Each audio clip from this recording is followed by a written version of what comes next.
하나님의 전에 오신 우리 사랑하는 모든 성도님들을 진심으로 환영합니다. 한 주일 동안 행복하셨습니까? 네. 여러분들의 얼굴 모습에 아름다운 그 표정들이 남아 있습니다. 하나님과 함께 사는 사람은 행복해야 됩니다. 무조건 행복하시고 평안하시기를 바랍니다. 오늘 우리 한종철 장로님 또 우리 조집사님 이렇게 노래를 점수를 매긴다면 200점 드리겠습니다. 뭐냐면요, 제가 찬미가 가운데 제일 좋아하는 찬미가가 514장 주의 곁에 있으면입니다. 그러니까 제일 좋아하는 노래를 불러주셨으니까 200점 드리겠습니다. 앞으로 다음에 이제 또 특장 맡으신 분들 또 기대가 됩니다. 잘 준비하셔서 은혜롭게 불러주시면 고맙겠습니다. 이제 제가 이 첫 화면을 지금 유럽이 빨갛게 물들었다. 이게 뭡니까?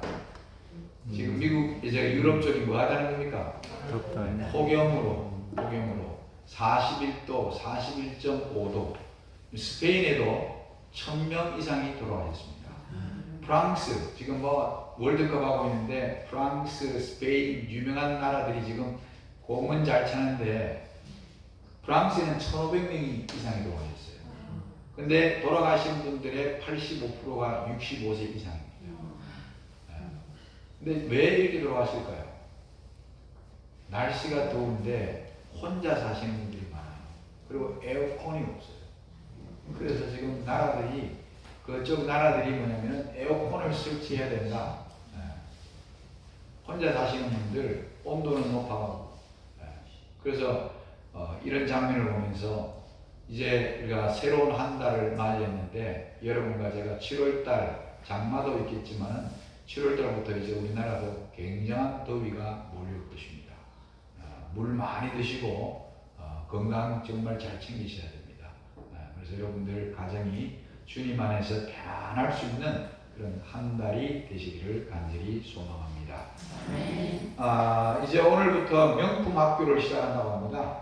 명품 인생학교. 여러분들 남의 일이 아니고 우리 교회의 선교부가 영혼을 구원하기 위하여 또 마련한 자리입니다. 많은 관심을 갖고 참여해 주시고 또 용기도 주시고 기도도 많이 해주시면 고맙겠습니다. 우리 지난 6월 14일 날 침례를 받으신 우리 강문선 어머니, 우리 강민숙 집사님의 어머님, 언니를 지난 제가 목요일 날 방문을 하고 왔는데요. 수술은 잘 되었습니다. 이제 재활 치료를 받으셔서 그 어머님의 마음에 소망도 이 교회를 꼭 한번 오고 싶다고 합니다. 그래서 꼭 재활 치료를 통해서 걸을 수 있도록 여러분들이 함께 매일마다 좀 기도해 주시기를 부탁드리겠습니다. 자, 오늘은 제가 출애굽기 16장 1절에서 3절에 나오는 말씀을 가지고 말씀을 나누려고 합니다. 이스라엘 자손의 온 회중이 엘림에서 떠나 엘림과 시내산 사이 신광야에 이르니 애굽에서 나온 후 제2월 15일이라.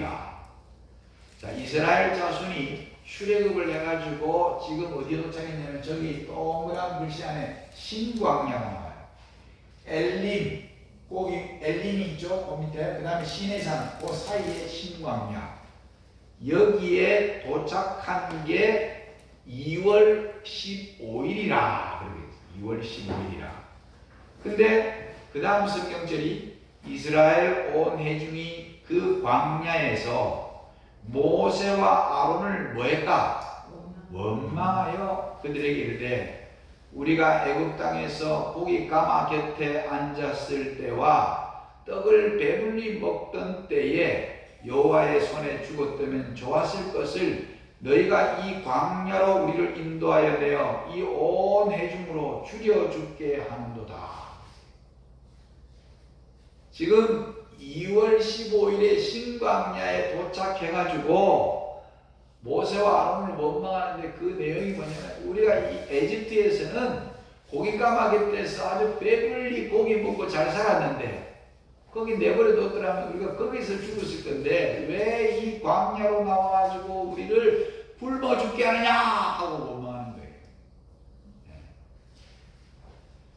자, 여기 이스라엘 백성들이 신광야에 도착한 것은 2월 15일이에요. 근데 이곳 광야에서 굶어 죽을 것 같다고 모세와 아론을 원망합니다. 여기에 대해서 구조화 선지자 293쪽을 보니까 이렇게 언급을 하고 있습니다.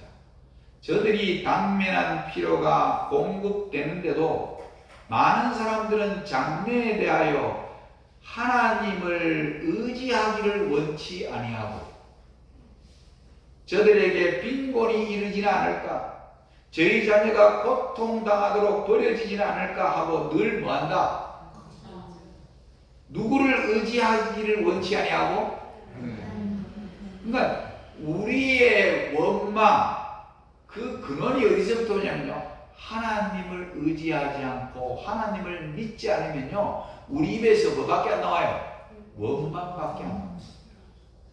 저들이 당하는 장애들은 저들을 인도하여 힘의 유일한 근원이신 하나님께 도움을 구하게 하는 대신 불안과 불평을 일으키므로 저들을 그분에게서 분리한다.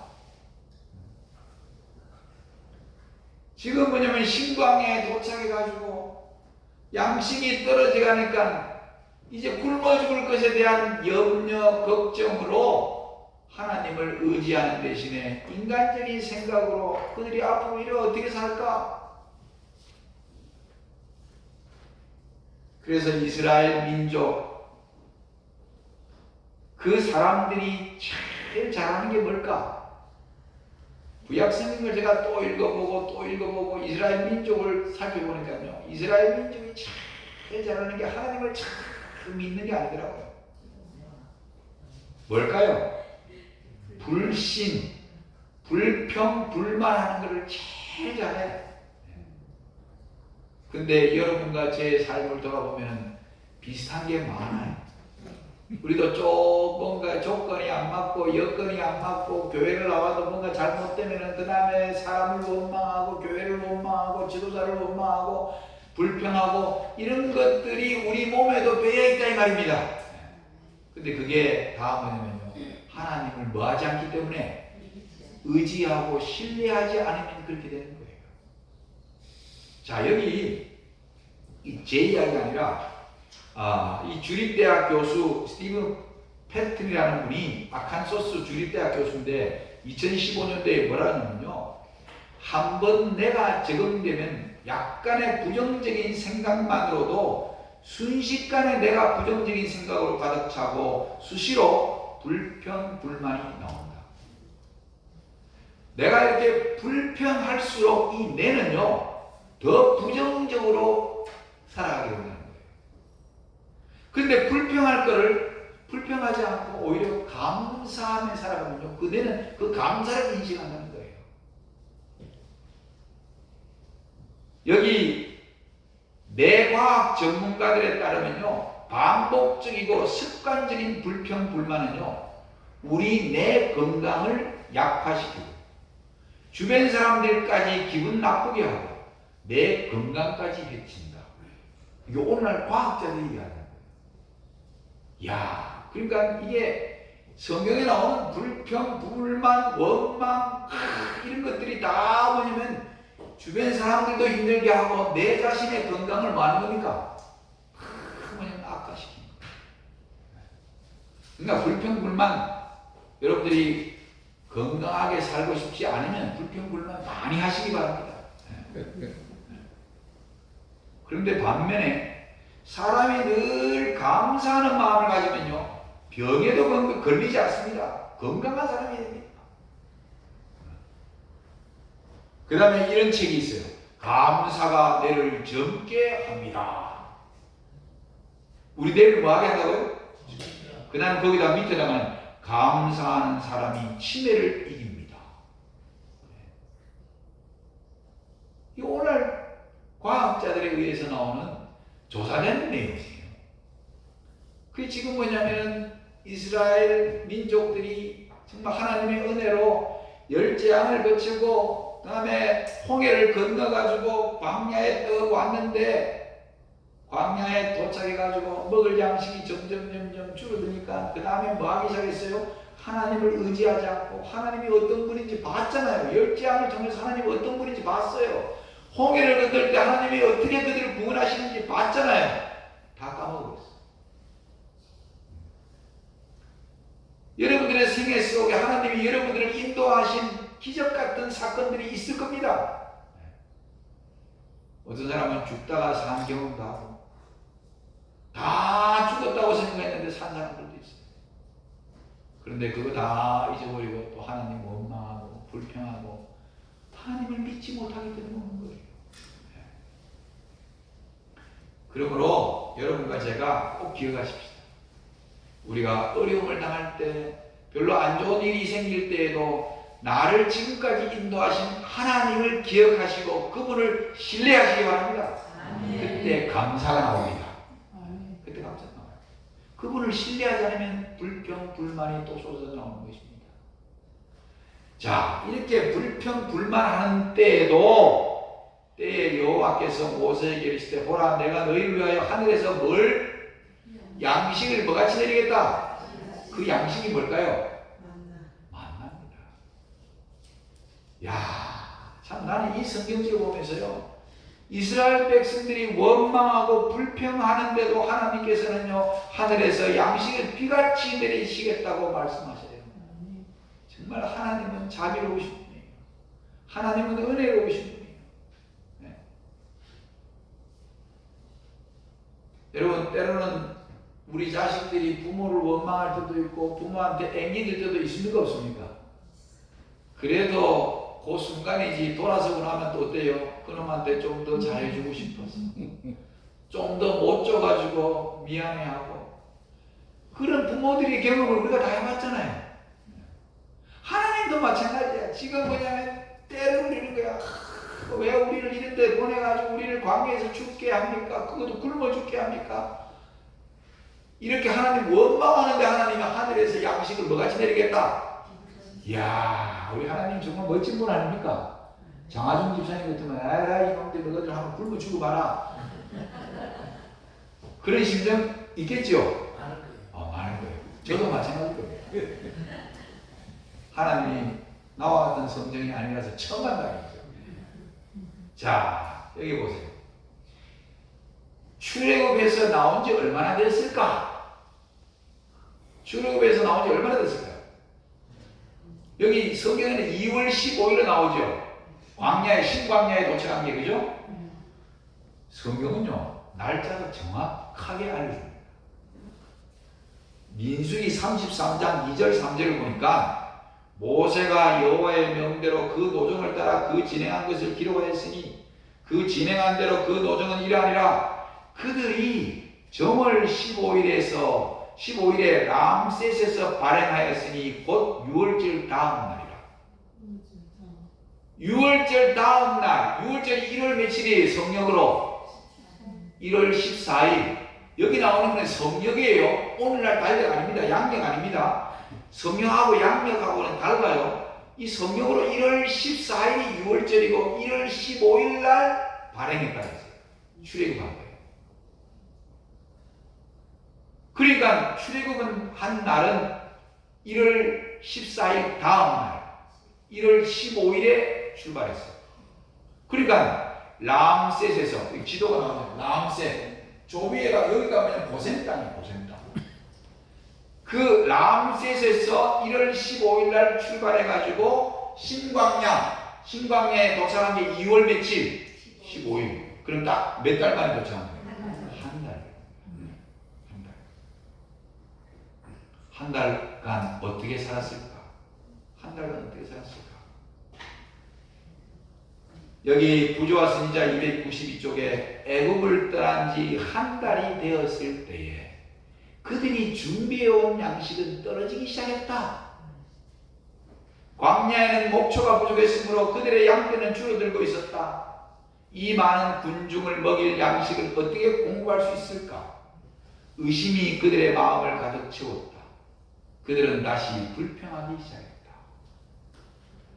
자기들이 애굽에서 바리바리 준비해와가지고 막 쌓아온 음식들이 막 점점 줄어듭니다. 거의 다 떨어지게 됩니다.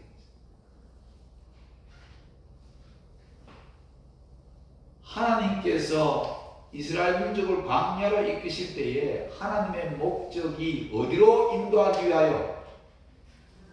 예? 적과 꿀이 흐르는 어디로? 가나안 땅으로 인도하기 위하여 주님께서 그들을 부르셨어요. 그리고 거기가 아브라함이 살던 곳이었어요. 이삭과 야곱이 살던 곳이었어요. 그곳으로 지금 돌아가는 과정에, 그런데 하나님이 그곳으로 데려가시기 위하여 부르신 하나님께서 광야에서 죽게 내버려 두시겠습니까? 그 하나님을 믿지 못한 거예요. 당장 눈앞에 지금 양식이 떨어지니까요. 하나님에 대한 의심, 그리고는 불평이 터져나오기 시작합니다.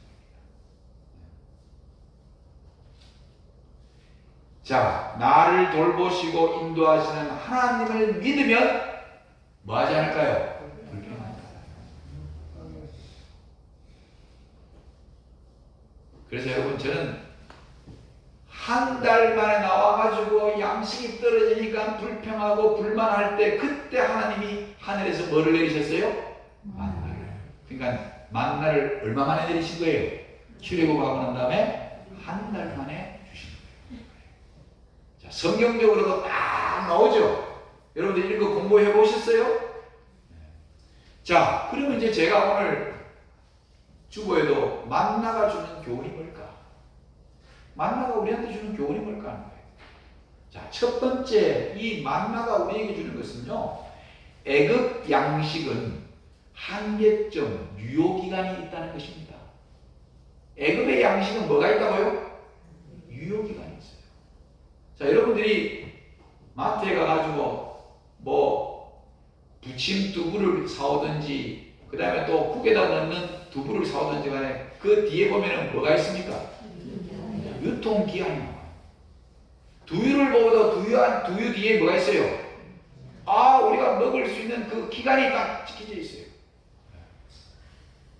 유통기한이 있어요. 이 우리가 세상에서 살면서 먹는 음식도 큰 유통기한이 있고 한계가 있다는 것입니다. 그와 마찬가지로 인간이 마련한 양식, 아무리 아끼고 절약해도 시간이 지나면 떨어지기 마련입니다. 그리고 우리가 가지고 있는 재물, 우리가 또 누릴 수 있는 명예, 우리의 생명까지도 반드시 우리에게는 한계가 있다는 것을 기억하시길 바랍니다. 한 달 동안 그들이 먹을 거를 많이 싸가지고 와서 다 야물게 먹었는데 한 달쯤 되니까 그 준비했던 양식이 다 떨어지게 될 거예요. 애굽의 양식은 이렇게 떨어지는 겁니다. 성경 누가복음 12장 16절 17절에 한 부자가요, 그 한 해에 막 농사를 지었는데 소출이 풍성합니다. 그래가지고 심중에 내가 곡식을 쌓아둘 곳이 없으니 어찌할꼬, 너무너무 풍성한 축복을 받았어. 그래가지고 내 곡간을 헐어버리고 크게 짓고 내 모든 곡식과 물건을 거기다 다 쌓아두리라.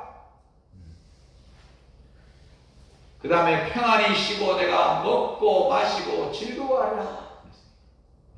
엄청난, 쉽게 말하면 돈을 엄청나게 버는 거야. 그런데 누가복음 12장 20절에 이 부자가 이런 소리를 하고 있을 때 하나님은 이르시되 어리석은 자요. 이 사람을 보고 무슨 자요? 어리석은 자요. 오늘 밤에 네 영혼을 데려가면 네가 준비한 것이 누구의 것이 되겠느냐? 이 이야기는 우리가 아무리 축복을 많이 받고 그거를 잘 준비해가지고 곡간을 넓히고 재어놓고 산다 할지라도 오늘 내 생명이 끝날 수 있는 유한한 존재라는 것을 우리에게 가르쳐주는 것입니다. 그렇기 때문에 재물에다가 소망을 두지 말아야 해요. 여러분들의 건강에다가 모든 것을 올인하지 마시기 바랍니다. 우리는 언제 어떤 일로 떠날 줄 모르는 그런 연약한 인간이에요.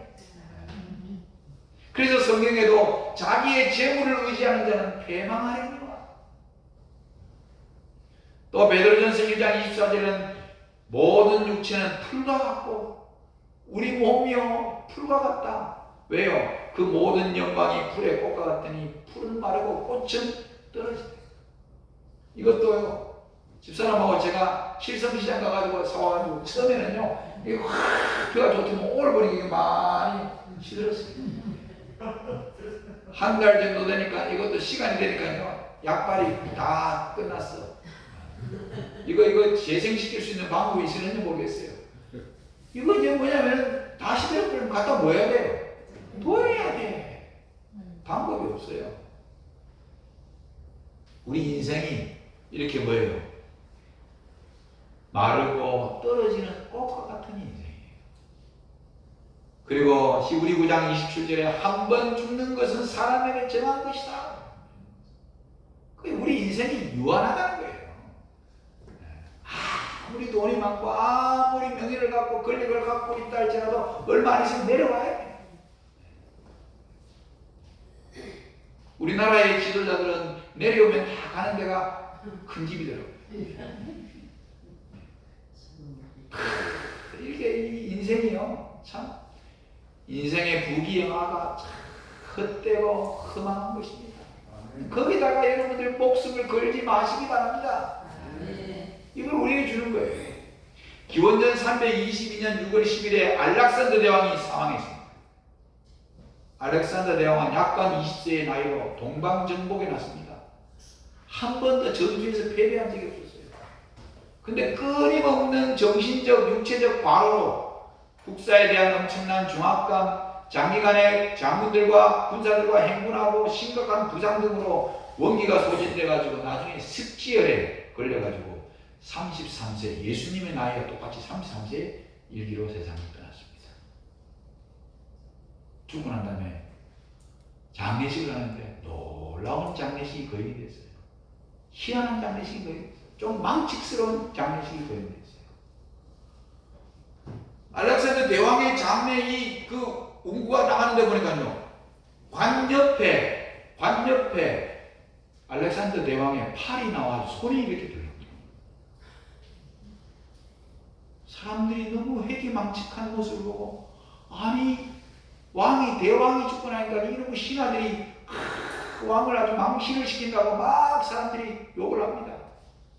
그런데 사실은 신하들이 그렇게 한 게 아니라 알렉산더 대왕이 죽기 전에 자기 밑에 있는 신하들에게 다 신신당부를 했어. 내가 죽거든 난 이런 장례식을 치러달라고 양쪽 팔을 뭐냐면은 관 옆에다가 구멍을 내서 내 팔을 다 내놓고, 그래서 운구가 지날 때 백성들이 희한한 장례식 하는데 거기에 뭔가 깨우침을 주도록 그렇게 계획을 세웠어요.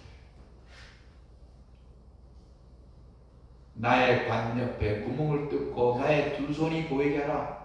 그리하여 천하를 지었던 알렉산더도 죽을 때는 빈손으로 간다는 것을 보이게 하라. 이게 알렉산더 대왕의 마지막 유언이었어요. 우리가 한자로 공수의 공수. 빈몸으로 왔으니까 빈몸으로 가는 거예요. 적신으로 왔으니 적신으로 가는 거예요. 그래서 우리 인생은요, 성경의 야고보 4장 14절 너희 생명이 뭐냐? 왜 잠깐 보이다가 없어지는 거라고요? 그 우리 인생이에요. 애굽의 양식이 다 떨어질 때가 되니까 하나님께서 만나로 교체되어 있어요. 하나님이 주시는 양식으로 교체되어 있어요. 애굽의 양식 너 의지하지 말고 살아라. 재물을 의지하지 말고, 명예를 의지하지 말고, 무슨 백을 의지하지 말고, 네 지식을 의지하지 말고, 네 경험을 의지하지 말고 하나님이 주는 양식으로 살아야 된다. 인생은 한계가 있는 유한한 존재임을 기억하게 하십니다. 꼭 기억하십시오. 만나가 내리기 전에 애굽의 양식은 떨어지게 되어 있습니다. 우리의 인생이 바로 이런 것이구나. 유한한 삶을 우리가 살아가는구나. 자, 두 번째, 하늘에 만나는 애굽의 양식이 다 떨어질 때 주십니다. 인간의 힘으로 살 수 없을 때 만나가 내립니다. 비어 있을 때 하나님의 은혜가 역사합니다. 여기 부조와 선지자 292쪽에 그들은 아직까지는 굶주리지 않았다. 그들의 당장의 필요는 공급되었으나 그들은 장래에 대하여 염려했다. 그들은 이 많은 군중이 광야를 여행하는 동안 어떻게 살아갈 수 있을지 이해할 수 없었다. 200만 명 대군이요 광야에 와가지고 당장 이제 애굽의 양식이 다 떨어졌어요. 어떻게 살 것인가 염려하기 시작합니다. 여호와께서는 그들이 고난에 에워싸이고 그들의 양식이 떨어지게 허락하셨다 그랬어요. 그리하여 그들의 마음이 지금까지 그들을 구원해 내신 당신께로 향하게 될 수 있도록 하고자 하셨다. 애굽의 양식이 떨어지자 우리의 눈을 어디로 향하게? 하늘로 향하도록 하기 위하여 그렇게 허락하셨다 그랬어요. 그런데 하늘로 향하지 않고 떨어지는 양식을 보면서 하나님을 원망하고 모세와 아론을 원망하는 이스라엘의 모습을 보는 것입니다. 여러분들의 삶에 정말 절망적이고 정말 굉장한 위기를 당했을 때 그때가 여러분들의 삶의 바닥이 될 수 있습니다. 그럼 밑바닥 인생이 되었을 때에 여러분 원망과 불평, 불만 대신에 하늘에 계신 하나님을 향하여 눈을 돌리시기 바랍니다. 거기에서부터 우리의 도움이 시작될 것입니다. 하나님께서는 이스라엘 백성의 필요에 대하여 무관심하지 않으셨다. 하나님께서 이스라엘 백성의 지도자들에게 내가 너희를 위하여 하늘에서 양식을 비같이 내리겠다고 말씀하셨습니다. 바로 그들이 양식이 다 떨어져서 염려하고 걱정할 때 하나님께서는 하늘의 만나를 준비해 주신 것입니다. 우리의 애굽의 양식이 떨어지면 하나님이 우리에게 먹을 것을 공급해 주신다는 이야기입니다. 이게 바로 믿음입니다. 이런 하나님을 꼭 신뢰하시기 바랍니다. 자, 여러분 이 런던에 메트로폴리탄 터버너클 교회가 있는데 1861년에 이 교회를 담임하신 목사님이 누구냐면 스펄전 목사님이에요. 유명한 부흥 목사님이셨어요. 이분은 19세에 교회 담임 목사가 되셨어요. 그리고 런던 메트로폴리탄 교회로 다시 옮기신 다음에 그 교회가 처음에는 6,000명 성도들이 어마어마하죠. 근데 몇 년 안 돼가지고 23,000명의 교인들이 모이는 굉장한 교회가 되게 만들었어요.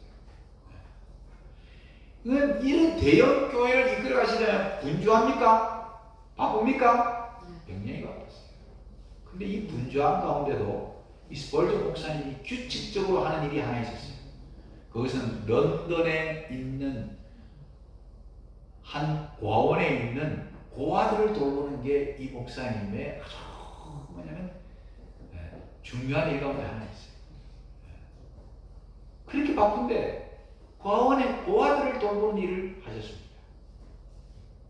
어느 날 고아들을 위해 가지고 이분이 늘 뭔가 돈이 생기면요 이 주머니에다가 돈을 모았어요. 이 모으면 이걸 가지고 고아원에 찾아가서 아이들을 위해서 뭐 생활 용품도 사주기도 하고 그 다음에 학용품도 사주고 다 그렇게 하겠어요. 애들이 많으니까 드디어 어느 날 보니까 한 300파운드 정도가 모였어요. 우리나라 돈은 한 61만 원. 그 당시에 61만 원은 꽤 큰 돈이었어요. 그래서 이제 방문 가서 아이들에게 용기를 주고 또 뭔가 선물을 좀 나눠줘야겠다. 이렇게 날짜를 잡고 있었습니다. 그런데 기도 중에 하나님께서 이 스펄전 목사님에게 그 돈을 조지 뮬러에게 갖다 주라. 조지 뮬러 목사님에게 갖다 주라. 이 조지 뮬러 목사님은 아예 고아원을 경영하는 목사님이었어요. 그 일을 갖다 주라. 그 음성이 자꾸 들려요. 그래서 주님, 저도 제가 돌보는 아이들이 있습니다. 그 아이들에게 돈이 필요합니다.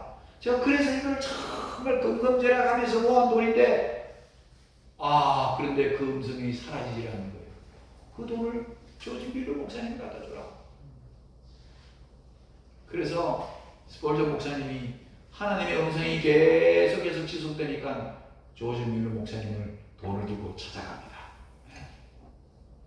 여러분들 이 조지 뮬러 목사님은 여러분들이 잘 아시는 대로 5,000번 이상의 기도 응답을 받은 분이었어요. 기도의 사람이었어요. 가톨리만 뮬러 목사님이 골방에서 기도를 하고 있었습니다. 그래서 한참 기다리다가 드디어 뮬러 목사님이 나왔어요. 그리고 스폴전 목사님과 함께 둘이서 만나가지고 스폴전 목사님이 궁금했습니다. 자꾸 하나님이 뮬러 목사님에게 갖다 주라고 하니까. 그래서 목사님 골방에 들어가셔가지고 무슨 내용으로 기도를 하셨습니까? 뭐라고 기도하셨습니까? 이 조지 뮬러 목사님 스폴전 목사님보다 선배셨어요. 스폴전 목사님, 네, 우리 아이들이 지금 두 끼를 굶었습니다. 두 끼를 굶었습니다. 근데 이 조지 뮬러 목사는 한 번도 사람을 찾아가가지고 돈을 좀 달라고 먹을 걸 좀 달라고 이렇게 한 적이 없어요. 늘 기도로. 그러면서 말씀하시기를 두 끼를 굶었는데 제가 하나님께 300파운드를 달라고 기도하는 중이었습니다. 와, 그런 기도를 하고 있었다는 이야기를 들으니까 지금 자기가 돈을 얼마나 가지고 왔습니까? 300파운드. 그 돈이 누구 돈이에요? 가장 급하고 필요한 분이 자기보다 조지 뮬러와 고아들이 더 필요하다는 걸 깨달은 거예요. 그 돈을 내밀면서 말합니다. 목사님, 사실은 하나님께서 내가 모금한 돈을 조지 뮬러 목사님께 드리라고 하십니다. 이 말을 듣고 뮬러 목사님과 스폴전은 손을 맞잡고 눈물을 흘리면서 하나님께 감사의 기도를 드리셨습니다. 하나님께서 그걸 준비하신 거예요. 그걸로 끝이 나지 않았어요. 자, 이제 300파운드를 스폴전 목사님은 조지 뮬러 목사님이 줬어요. 돈이 없어요. 한동안 이제 고아원도 못 가게 생겼어요. 그런데 스폴전 목사님이 사무실에 돌아와 보니까 책상 위에 보이지 않는 글과 짧은 글과 함께 봉투가 하나 있었어요. 봉투 안을 열어보니까요, 300파운드보다 더 훨씬 많은 돈이 들어있었습니다. 그리고 거기에 이렇게 적어놨어요. 목사님, 꼭 필요한 곳에 사용하세요. 목사님이 너무너무 감격해가지고 하나님께 무릎을 꿇고 기도합니다. 주님, 300파운드의 이자까지 주셨군요. 그러면서 스폴전 목사님의 회고단에다가 이렇게 표현했습니다. 비어있으면 이렇게 하나님은 채워주신다. 아멘. 남에게 베풀면 이렇게 하나님은 풍성하게 채워주신다. 이게 하늘의 법칙입니다. 하늘의 법칙이에요. 여러분, 애굽의 양식이 다 떨어졌다고 염려하지 마시기 바랍니다. 하나님은 우리가 비어있을 때는 채워주시는 하나님이십니다. 하나님의 채움을 받아야지. 여러분들의 노력으로, 여러분들의 무슨 노하우로, 여러분들의 어떤 지혜로 막 사람 관계를 해가지고 모든 걸 내가 다 벌었다고 생각하지 마시기 바랍니다. 그때그때마다 하나님께서 여러분들을 채우시고, 여러분들을 공급하시고, 여러분들을 인도하신다는 사실을 인정하시고, 순간순간마다 늘 그렇게 사시기를 하나님이 원하시는 것입니다. 그래서 여기 글이 비움 이꼬로 채움입니다. 비움 이꼬로 채움. 아시겠죠? 네. 이거를 바로 만나를 통해서 우리에게 가르쳐 주시는 것입니다. 쌀통이 넉넉지 않아도 염려가 안 된다. 통장에 비축된 잔금이 많지 않아도 걱정이 없다. 오히려 자신의 부족함을 깨닫고 하나님을 전적으로 신뢰하는 믿음이 있기 때문이다. 그때가 하나님이 나에게 하늘의 만나를 경험케 할 기회인 것입니다. 자, 세 번째는 이스라엘 백성이 만나로 산 것처럼 우리도 매일 하늘의 만나로 살아야 됩니다. 하늘의 만나. 예수께서 대답하여 가라사대 기록되었을 때 사람이 떡으로만 살 것이 아니요 하나님의 입으로 나오는 모든 뭐로? 말씀으로 살 것이라. 말씀으로. 여러분, 이 하늘의 만나, 이 생명의 떡이 뭘까? 부조와 선지자 297쪽에 이스라엘을 먹이기 위하여 하늘에서 내려온 만나는 이 세상에 생명을 주시러 하나님으로부터 내려오시는 그리스도를 예표하였다. 예수께서는 내가 곧 생명의 떡이로다. 사람이 이 떡을 먹으면 영생하리라. 예수님이 곧 내가 생명이 뭐라고요? 떡이다. 그럼 예수님을 먹어야 돼요? 네? 어떻게 먹어요? 성만찬 예식할 때 그 떡 먹으면 그게 예수님의 살을 먹는 겁니까? 여기 시대의 소망 390쪽에 세상에 생명을 주는 그리스도의 생명은 그의 말씀 가운데 있다. 우리의 육체의 생명이 음식에 의하여 유지되는 것처럼 우리의 영적 생명도 하나님의 말씀으로 유지된다. 그리고 사람마다 스스로 하나님의 말씀으로부터 생명을 얻어야 한다. 예수님이 내가 곧 생명의 떡이다. 이 생명의 떡을 먹는 방법이 하나님이 우리한테 주신 하나님의 말씀을 먹는 게 바로 생명의 떡, 예수님을 먹는 거예요. 아시겠죠? 네. 여기 파이트라는, 복음을 위해 싸우는 파이트라는 책이 있어요. 그 책에 이런 글이 나와요. 죄의 유혹이 올 때 성경을 읽어라. 우리의 영은 말씀에서 힘을 얻는다. 매일 일정한 양의 말씀을 먹어야 하나님의 뜻을 행할 힘을 얻는다. 말씀은 참과 거짓을 분별하게 한다. 말씀이 없으면 분별하지 못하기 때문에 쉽게 죄를 받아들인다. 그러니까 복음을 위해 싸우는 사람, 파이터들은 뭘 먹어야 된다? 하나님의 말씀을 먹어야 된다. 여러분, 영어 성경 가운데 킹 제임스 버전이라는 책이 있어요. 성경책이 있어요. 이게 영국 사람들, 유럽에서 미국 사람들이 보는 영어 성경 가운데 제일 거리 있고 가장 그냥 쳐주는 성경, 번역된 성경이 바로 킹 제임스 버전이에요. 이거는 영국 왕 제임스 1세가 이 제임스 성경을 번역할 때에 여기 한 52명이 참여했는데, 그분이 뭐냐면 성경을 번역하는데 여러 학자들과 이제 아주 큰 믿음이 있고 신앙이 있고 경건한 사람들을 불러가지고 번역을 한 그 내용인데, 그래서 그 이름을 따가지고 제임스 왕의 이름을 따가지고 킹 제임스 버전이라고 그래요. 그런데 이 킹 제임스 버전, 이 킹 제임스는요 아주 하나님의 말씀을, 아주 율법을 존중했기 때문에 작은 범죄도 음악에다 쓰였어요. 한 번은 암스트롱이라는 좀도둑이 양을 훔치다가 붙잡혀가지고 사형 선고를 받았어요. 좀 심하죠? 사형 선고를 받았어요. 이때 암스트롱이 사형을 피하려고 한 가지 묘안을 짜냈습니다. 간수를 불렀어요. 간수에게 뭐라고 이야기하냐면, 나는 어차피 죽을 몸, 마지막 성경을 읽고 죽고 싶습니다. 그러니 제임스 왕에게 내 뜻을 좀 전해주십시오. 뭘 읽고 죽고 싶다고요? 성경을 읽고. 그래서 제임스 1세가 그 소식을 듣고 참 기특한 죄인이다. 그에게 성경을 주어라.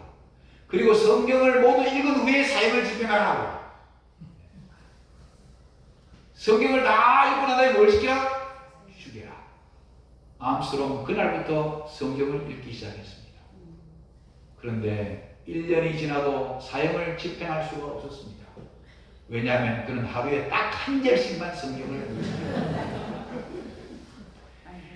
결국은 킹 제임스가 그를 풀어주면서 집에 가서 성경을 읽어라.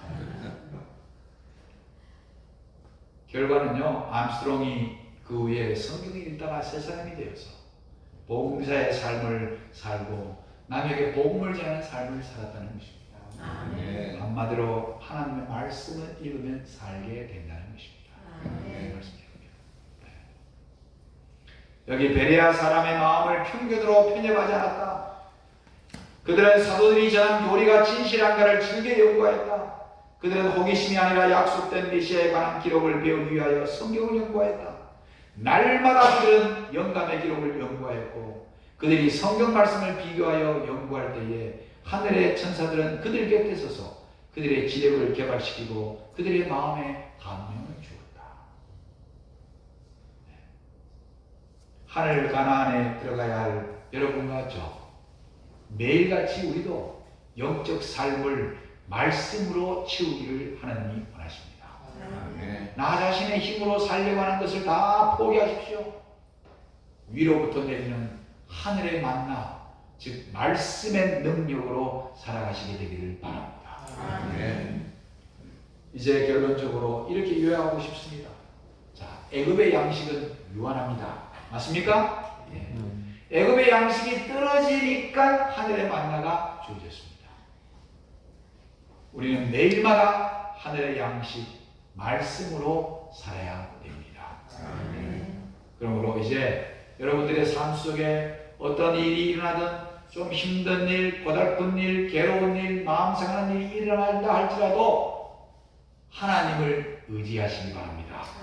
하나님을 신뢰하십시오. 그럼 하나님께서 여러분들의 필요한 모든 것들을 채워주시고 공급해 주실 것입니다. 이것이 바로 오늘 만나가 주는 영적 교훈인 것입니다. 우리 울산 서울교회 모든 성도들이 하늘의 만나로 하루하루 살아가는 지혜로운 성도들이 되시기를 바라면서 오늘 말씀을 마치겠습니다.